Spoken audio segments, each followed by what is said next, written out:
Bonjour et bienvenue dans Demain est durable. Demain est durable, c'est le podcast qui vous présente les initiatives des entrepreneurs et intrapreneurs du changement dans le monde entier. Je m'appelle Antoine Grégo et lors de chaque épisode, nous partirons à la découverte de femmes et d'hommes qui œuvrent au quotidien pour aider la planète et la société à aller dans le bon sens. Ils nous partageront ce qui les motive, ils nous dévoileront leurs secrets ainsi que leurs conseils pour se lancer, en France comme à l'étranger. L'objectif, c'est de commencer à agir durablement dès demain et ainsi de devenir acteur du changement à notre échelle.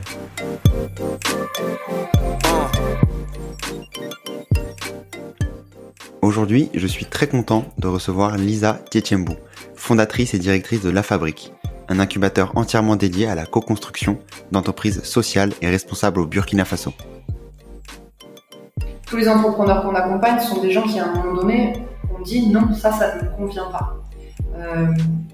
Ça ne me convient pas d'être dans un monde où en fait tout le monde n'a pas accès à l'eau. Ça ne me convient pas d'être dans un monde où tu tombes malade parce que tu manges de mauvaises choses. Ça ne me convient pas d'être dans un monde où en fait, dans mon village, la plupart des gens à une certaine période n'ont plus rien à manger. C'est-à-dire quand ils ont du riz, ils sont contents.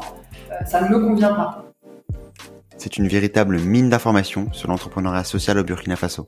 Lisa nous partage ses conseils pour se lancer dans ce domaine, des premières étapes importantes à la création de l'idée jusqu'au business model. Je ne vous en dis pas plus et je vous laisse donc avec Lisa. N'oubliez pas de mettre un commentaire sur les différentes plateformes d'écoute, c'est ce qui me permet d'avancer et de convaincre les futurs invités. Bonne écoute. On parlait tout à l'heure de trois critères. L'un des critères, du coup, c'est la partie économique. Pour toi, est-ce qu'une entreprise qui a réussi, c'est une entreprise du coup qui a réussi grâce à son modèle écologique, économique, ou est-ce qu'elle est plus basée sur la personnalité de l'entrepreneur, sur l'idée peut-être? Pour toi, c'est quoi le point clé qui fait qu'on peut réussir dans ce type de domaine? J'aime bien ton lapsus de modèle écologique. Alors, la définition de la réussite, c'est un vaste sujet. On pourrait disserter pendant longtemps là-dessus. Je dirais que nous, quand on regarde un peu la réussite des entrepreneurs avec lesquels on travaille, il y a deux choses qu'on regarde. D'un point de vue très objectif, c'est est-ce qu'ils ont atteint leur objectif d'impact, et sachant que on essaie de fixer les objectifs les plus ambitieux possibles. Et est-ce qu'ils ont une entreprise qui tourne en fait, qui génère suffisamment de chiffre d'affaires et avec un revenu suffisamment correct pour arriver à se développer, parce que c'est en se développant de toute façon qu'ils maximiseront leur impact et qu'ils l'augmenteront. Donc d'un point de vue très objectif, c'est ça. Pour nous, les deux choses qu'on regarde, c'est l'équilibre financier et la maximisation de l'impact.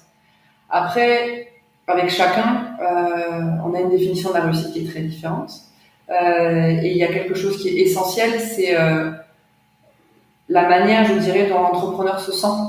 Parce qu'en fait, tout ce que je viens de te dire avant, ça n'existe que si l'entrepreneur est bien dans ses baskets, en fait.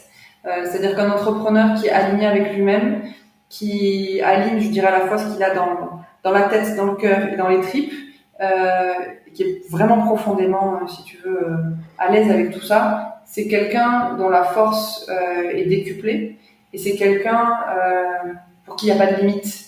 Donc en fait, ça a l'air secondaire comme ça et je dirais c'est des choses qu'on travaille plutôt dans l'ombre, mais c'est ça qui fait toute la réussite. C'est-à-dire que si tu arrives à trouver des personnes qui ont ce potentiel-là qui n'est pas encore forcément bien travaillé et qui n'est pas encore bien assumé, et que tu donnes confiance, que tu montres que en fait il y a de la valeur là-dedans, et qu'il y a des choses à transformer et qu'en fait oui, avec ce que tu es, avec ce que tu sais faire, avec ce que tu as fait jusque-là, tu peux arriver à générer de l'impact, tu peux générer de la valeur et on va le faire ensemble. Et quand on arrive à faire ça, en fait, quand je regarde, tu vois, depuis 5 ans, je regarde les parcours personnels et c'est ça, moi, qui m'émerveille le plus, en fait. Les gens se transforment, quoi. Et en fait, à partir du moment où quelqu'un est transformé, à partir du moment où quelqu'un se révèle à lui-même, tout le reste, ça suit. Le critère impact, comment est-ce que tu le tangibilises? C'est hyper difficile. C'est hyper difficile. Alors, des méthodes, on en connaît plein, hein. Mais c'est très difficile parce que ces méthodes-là, souvent, elles sont chronophages, budgétivores, et elles demandent en fait d'avoir une boîte qui est déjà bien en place. Parce qu'avec une entreprise, avec une start-up, je dirais, ou une entreprise qui est en croissance ou en repositionnement, en tout cas dans une entreprise où ça bouge beaucoup, les méthodes que tu vas mettre en place, elles ont vocation à évoluer très régulièrement. Donc c'est pour ça que c'est difficile. Maintenant, on essaie de le faire le plus simplement possible. Disons qu'au Burkina, il y a quand même une question de nombre. Hein. C'est-à-dire qu'on est face à des problèmes écologiques et sociaux qui touchent 70 à 80% de la population. Donc si tu veux impacter, il faut faire du chiffre. Ça, c'est clair que dans la plupart des cas, c'est comme ça. Donc la première question qu'on pose, c'est qui est ton bénéficiaire principal? Tu veux changer la vie de qui grâce à ton action? Et là, on fait souvent un gros travail pour élaguer, parce que les entrepreneurs ont envie de toucher tout le monde, ce qui n'est pas possible. Donc, on va identifier les cibles principales et on va regarder on prend 2 ou 3 cibles maximum et on va regarder combien tu touches de personnes, comment tu fais pour les toucher et quelle action tu dois mener pour avoir l'impact maximal sur ces personnes-là. Voilà, donc c'est ce qu'on essaie de quantifier. Après, ce qui est difficile, c'est tu touches pas tout le monde de la même manière en fait. Donc c'est ça qui est difficile après à quantifier, à énumérer, mais c'est l'exercice qu'on fait avec les entrepreneurs et du coup on leur propose d'avoir 2-3 indicateurs à suivre qui sont en fait leur boussole pour le développement de leur entreprise. La première chose qu'on fait avec les entrepreneurs et qui est fondamentale, c'est que on travaille avec eux à définir, à mettre des mots très très justes et très bien réfléchis sur leur vision. Leur vision et leur mission. Donc, leur vision, c'est de quoi tu rêves, qu'est-ce que tu veux créer comme monde, qu'est-ce que tu veux créer, qu'est-ce que tu veux avoir comme impact, je dirais, systémique, profond. Ça, c'est la vision. Et la deuxième, c'est la mission, c'est qu'est-ce que tu fais pour atteindre ce rêve-là, concrètement. Donc, par exemple, tout à l'heure, on était je parlais de l'entreprise qui commercialise des produits d'hygiène pour lutter contre le paludisme. Le rêve, c'est d'éradiquer le palud en Afrique, et c'est d'avoir une Afrique dans laquelle tu puisses évoluer sans risque de contracter une maladie comme le palud et d'en mourir. Ça, je dirais que c'est la vision. Et la mission, c'est qu'est-ce que tu fais? Donc, c'est que tu produis, tu développes, tu produis et tu commercialises des produits d'hygiène anti-moustiques qui seront vendus aux premières victimes du palud, c'est les enfants moins de 5 ans et les femmes enceintes. Donc c'est là-dessus qu'on travaille et en fait les indicateurs d'impact ils découlent de ça. Si on a bien fait ce travail-là, ils sortent assez naturellement. C'est quel type de profil que tu accompagnes au sein de la fabrique en termes d'entrepreneurs? Est-ce que tu peux les catégoriser? Je pense que le point commun entre tous, c'est qu'ils sont tous dingues, en fait. Je pense vraiment que c'est le point commun entre tous. Il n'y a pas de profil vraiment type. C'est des hommes, c'est des femmes. Je pense que le plus jeune a 21 ans et la plus ancienne doit avoir 60 ans, 65 ans, je pense. Donc, tu vois, c'est très varié. Ils sont sur des secteurs d'activité très différents. Je pense que si tu veux, c'est tous des gens, quand je dis c'est des dingues, c'est que c'est des gens qui ont envie de mettre leur vie au service du développement de leur pays, en fait. Et de consacrer toute leur énergie, toutes leurs compétences, tout leur temps à ça. Voilà, et qui veulent le faire de manière très ambitieuse. Ça aussi, c'est un point qui est important. C'est que à la fabrique, je pense qu'on est connu pour ça, c'est pour le niveau des ambitions qu'on a avec les entrepreneurs avec qui on travaille et le degré d'exigence qu'on a. C'est-à-dire que on n'est pas, comment dire, on s'amuse pas en fait. C'est-à-dire que bien sûr qu'on prend du plaisir dans ce qu'on fait et que tout ce qu'on fait, que je pourrais pas faire autre chose, tu vois. Ça c'est clair. Mais par contre, on est sur des sujets qui sont importants, quoi, qui sont importants, qui sont graves. Et à partir du moment où tu décides d'impacter, je sais pas, l'accès à la nutrition ou l'accès à l'eau potable, en fait, tu n'as pas le droit de prendre ça à la légère. Donc c'est pour ça aussi qu'on est avec des gens qui sont quand même solides, tu vois, qui sont solides et qui sont prêts à se battre, parce que c'est quand même un combat, tout ça. Comment est-ce que vient l'idée, en fait, pour toi, de se lancer dans l'entrepreneuriat social et durable? Aujourd'hui, je pense que je suis un petit peu biaisée parce que j'envisage pas qu'on puisse... j'ai du mal à envisager, en tout cas, qu'on puisse se lancer dans un entrepreneuriat qui soit pas social et durable. Parce qu'il y a tellement de sens, en fait, à se lancer dans des entreprises qui ont vocation qui ont pour ambition d'améliorer le monde dans lequel on vit. En fait, c'est ce qu'on cherche tous. Tu vois, d'être dans un monde dans lequel on est bien et dans lequel on est tous bien. Maintenant, la question, c'est, ça veut dire quoi, un monde dans lequel on est bien? Et je pense que si on se pose tous réellement cette question-là, quand je dis réellement, je pèse ce mot-là, je pense que la plupart des entreprises qui seront créées demain seront des entreprises à impact. Maintenant, comment est-ce que naît l'idée? Eh bien, en fait, il faut ouvrir les yeux. Il faut ouvrir les yeux, il faut regarder autour de soi. Tous les entrepreneurs qu'on accompagne sont des gens qui, à un moment donné, ont dit non, ça ne me convient pas.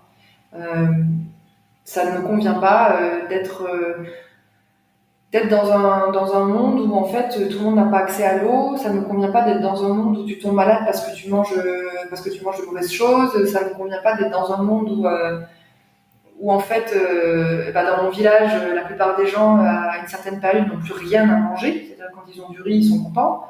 Ça ne me convient pas. Et en fait à partir du moment où j'ai pris conscience de ça, je ne peux pas ne rien faire. Et c'est pour ça aussi que c'est un peu différent, je pense, quand tu es dans un pays comme le Burkina, où en fait les difficultés sociales et les problèmes sociaux et environnementaux sont si visibles, tu vois, comparé à des territoires qui sont a priori plus développés. Mais en fait, là, je pense qu'il est en train de se jouer quelque chose, tu vois, 2020, voilà, depuis quelques années, et à mon avis, ça va aller en s'accentuant, c'est que les problèmes, ils vont exploser aux yeux de tout le monde, même en Europe, même en Amérique du Nord. Et en fait, j'ai assez confiance dans le fait que du coup, on va pas pouvoir fermer les yeux et on n'aura pas envie de fermer les yeux. Et de plus en plus de gens vont se dire, ça ne me convient pas et il faut que je fasse quelque chose. Je peux pas rester assis. Je peux pas rester assis à regarder ça. Qu'est-ce que tu conseillerais justement pour se lancer? C'est-à-dire, tu vois une idée devant toi, enfin, tu vois un problème, tu me dis potentiellement que tu as une solution. C'est quoi les démarches, les premières démarches que tu conseillerais de faire pour se lancer? Alors pour chacun, c'est des parcours assez différents, des trajectoires assez différentes, mais je dirais qu'effectivement, il faut avoir les yeux ouverts, ça c'est la première chose. La deuxième chose, c'est qu'il faut bien se connaître soi. Tu sais, au début, je te parlais du fait que on a tous en nous un potentiel un peu brut sur lequel on peut travailler et qu'on peut révéler. Pour ça, il faut se connaître en fait. Et se connaître, c'est savoir qui on est, où on va, où on veut aller, quelles sont les valeurs qui nous animent, quel genre d'humain on veut être en fait. Ça, c'est des choses qui évoluent tout au long de la vie. Mais je pense que quelqu'un qui est assez connecté à ça et qui s'écoute voit plus de choses. Ça, c'est la première chose que je dirais. Et ensuite, il faut avoir confiance en fait.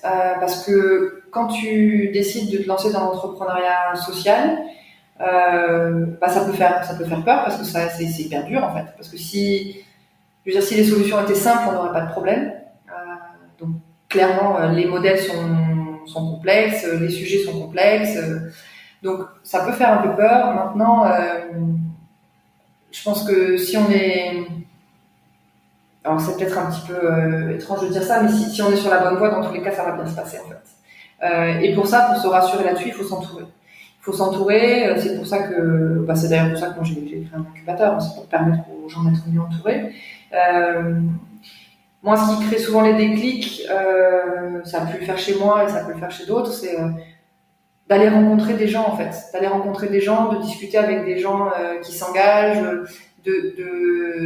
d'être un peu à l'écoute de leur parcours, de voir ce qu'ils ont fait, ce qu'ils n'ont pas fait, est-ce qu'ils avaient toutes les cartes en main pour se lancer. Tu te rends compte dans 99%, voire 100% des cas que non, pas du tout. De voir un peu quel genre de risques ils ont pris, qu'est-ce que ça a donné comme résultat. Et en fait, de se rendre compte que tout ça, c'est très incertain et qu'on vit tous très bien avec, ça limite la peur en fait. Ça limite la peur, ça donne du courage. Donc voilà, je dirais c'est d'être à l'écoute de soi, de regarder autour de soi et de s'entourer, de se nourrir en fait des expériences des autres, en toute humilité toujours. Il y a quelque chose c'est quelque chose, je pense, qui est important, et particulièrement quand tu veux entreprendre dans un pays qui est pas le tien à la base, c'est qu'il y a quand même une phase qui est hyper importante d'observation et de réapprentissage. Tu sais, au début, je disais que j'avais réappris à marcher au Burkina. En fait, je pense que la pire des erreurs, ce serait d'arriver et au bout de 2-3 mois de dire « Ah, je vois tel et tel problème, je sais ce qu'il faut faire ». Non, en fait, tu sais pas ce qu'il faut faire. Tu sais pas. Donc, c'est de prendre le temps, en fait, de s'immerger, de comprendre, d'être vraiment à l'écoute et de remettre en question, je dirais, toutes les choses un peu établies qu'on avait en tête en arrivant. Ça, c'est très particulier quand tu veux entreprendre dans un pays qui est pas le tien, où la culture est éloignée de la tienne. Voilà, 3-4 choses qui, je pense, sont importantes. Quand est-ce que vient le financier dans la création d'une entreprise sociale et durable? À quel moment il faut se poser la question de se dire ça peut peut-être être viable, ça peut peut-être ne pas être viable économiquement, et est-ce que et comment se faire aider là-dessus? Parce que comme tu disais, la façon dont on peut potentiellement gagner de l'argent avec des entreprises sociales et durables, c'est plus compliqué, plus complexe que des entreprises classiques, parce qu'on a moins l'habitude de créer ce type d'entreprise-là. À quel moment, du coup, on se pose cette question-là, et à quel moment ça devient touchy? Alors, je pense qu'il y a deux niveaux dans la réponse. Le premier, c'est à quel moment est-ce que je me pose la question du modèle économique. Ça, je dirais que c'est dès le démarrage. Dès le démarrage, si tu ne réfléchis pas à comment ta structure va être pérenne, il y a de fortes chances qu'elle ne le soit jamais.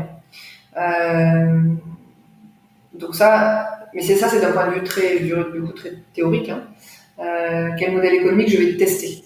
Et puis après, tu le réaffines en continu, et dans tous les cas, il n'est jamais calé et il évolue en continu.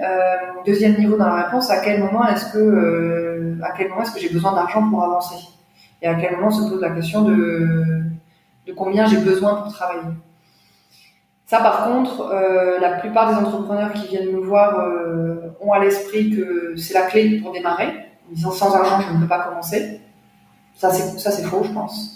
On peut commencer avec très très peu, et c'est même mieux en fait, parce que du coup, commencer avec peu, ça te force à tester des choses. Et plus tu es sous contrainte, plus tu innoves. Les entrepreneurs à qui on donne trop d'argent au démarrage, souvent ils en font pas de choses très intelligentes. Ils se plantent en fait, et du coup, il vaut mieux se planter avec 100 euros qu'avec 100 000 quoi. Donc je dirais que sur cette question-là, ça peut venir un peu plus tard.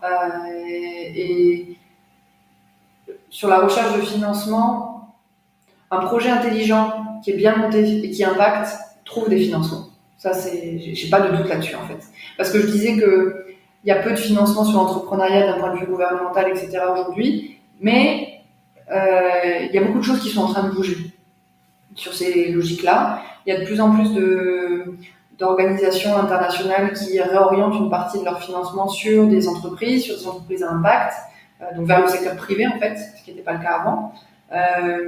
Et il y a aussi il y a des fonds d'investissement qui se créent, qui se développent, qui proposent des outils financiers un peu différents et un peu nouveaux pour les entrepreneurs sociaux, et qui s'adaptent, je dirais, à leurs modèles qui sont un peu différents, parce que c'est des modèles qui génèrent des revenus plus tard, peut-être moins élevés, et dont la réussite s'évalue pas que sur des éléments financiers. Donc ça aussi, il y en a de plus en plus qui se développent. Donc, c'est pour ça que je dis qu'un bon projet qui est bien pensé et qui impacte, il trouve des financements. Maintenant, pour ça, pour avoir un bon projet qui impacte, il faut avoir un modèle économique à la base qui soit bien pensé. Et c'est pour ça que cette réflexion-là, elle vient dès le début. Est-ce que tu conseillerais du coup à toutes les potentielles personnes qui nous écouteraient et qui souhaiteraient se lancer d'aller du coup se faire aider dans les incubateurs ou enfin en gros quel type de parcours enfin les premières étapes on va dire pour se lancer? Est-ce que c'est d'aller voir des personnes? Est-ce que c'est de dire je vais dans un incubateur parce que j'ai besoin justement de me faire vite accompagner avec par des experts? Enfin, c'est quoi les conseils que tu aurais là-dessus? Ouais. Bah ça, je pense que ça dépend beaucoup d'une personne à l'autre. Si je prends mon cas, tu vois, j'ai eu quelques lectures intéressantes, tu vois, évidemment, quand tu lis du Younous, bah, c'est la base, mais ça ouvre pas mal de possibilités quand même. Et puis j'étais très très entourée, puisque bah, quand tu fais la chaire d'entrepreneuriat social de l'ESSEC, bah, forcément, tu es entouré de gens qui ne parlent que d'entrepreneuriat social et tu rencontres énormément d'entrepreneurs sociaux. Et ça, du coup, ça nourrit beaucoup. Donc, tu vois, si on a la chance de pouvoir intégrer ce genre de cursus ou tu vois, de groupes, d'associations, de choses comme ça, ben, je pense qu'il faut vraiment le faire. Parce que ça met dans une dynamique qui est très intéressante. Et en fait, on arrête de questionner on arrête de se poser la question, est-ce que je vais me lancer dans l'entrepreneuriat social? Non, ça c'est acquis en fait. Comment je le fais? On passe à la question d'après qui est comment. Et ça, c'est intéressant. Donc ça, je dirais, voilà, certains vont apprécier de lire des choses, d'autres vont intégrer ce genre de cursus-là. Après, pour moi, on se nourrit par l'exemple, donc participer à des événements, se faire entourer d'entrepreneurs sociaux, lire des parcours, écouter des podcasts, enfin, tu vois, comme celui que tu fais toi. Et puis après, pour moi, c'est en testant les choses aussi, donc bah, c'est rejoindre des entrepreneurs sociaux dans leurs aventures. Donc c'est faire des stages ou aller bosser avec des entreprises sociales. Voilà, tout ça c'est avant, je dirais, tu vois, de devenir avant de se lancer soi-même. Et puis évidemment, quand on se lance, tout ça en fait ça perdure parce que tous les entrepreneurs, hein, qu'ils soient sociaux ou pas sociaux, ont des mentors autour de toute leur vie, que ce soit dans des incubateurs ou dans leur cercle proche. Il n'y a pas un entrepreneur qui va te dire qu'il a tout fait tout seul et qu'il ne se fait pas conseiller, qu'il n'est pas appuyé, qu'il n'est pas appuyé, je dirais, techniquement ou émotionnellement par des gens autour de lui. Et pour ça, c'est vrai que les incubateurs, c'est un super cadre. Hein. Ils ont tous des modèles différents, des approches différentes. Certains vont t'amener beaucoup de réseaux, d'autres vont te proposer de l'accompagnement très individualisé. Certains, c'est de l'accompagnement qui est très ponctuel, d'autres, au contraire, qui est quasiment au quotidien. Ça, c'est chacun qui va voir un petit peu ce qui résonne en fonction des rencontres et de la manière dont tu te sens avec les gens qui sont en face de toi. Mais dans tous les cas, bien sûr que mon conseil prioritaire, c'est de ne pas rester tout seul. Ok.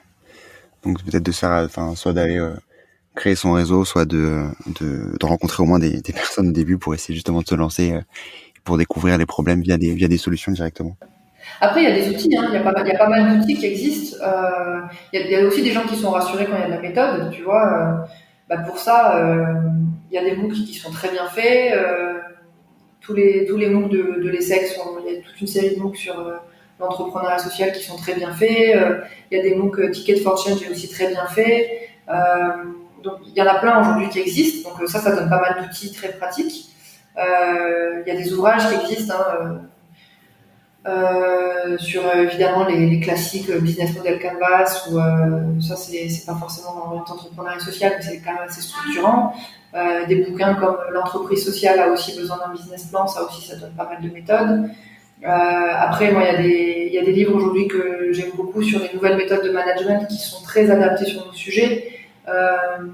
Des ouvrages de Frédéric Laloux, par exemple, il y a un ouvrage clé qui s'appelle Reinventing Organizations, sur les nouvelles méthodes de management.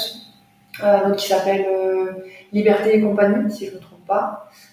Tout ça va donner des outils.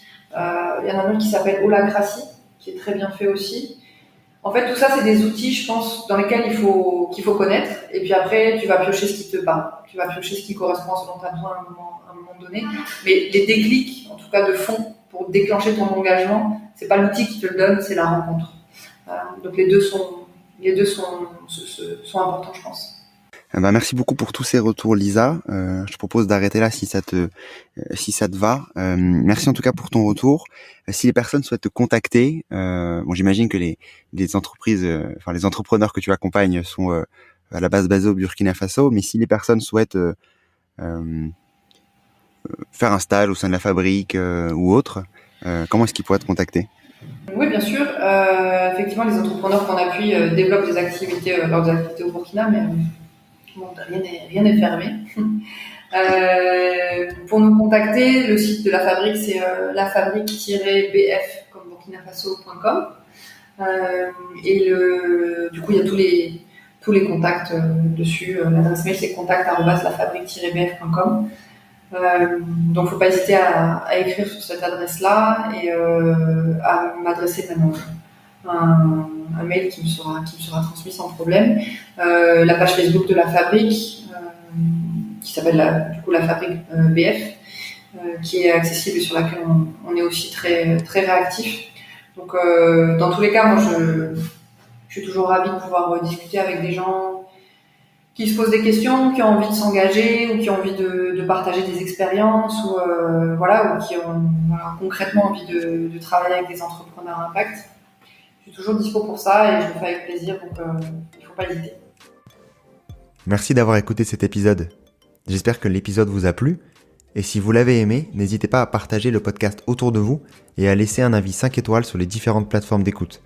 C'est ce qui me permet d'être visible et de convaincre les futurs invités. À très vite.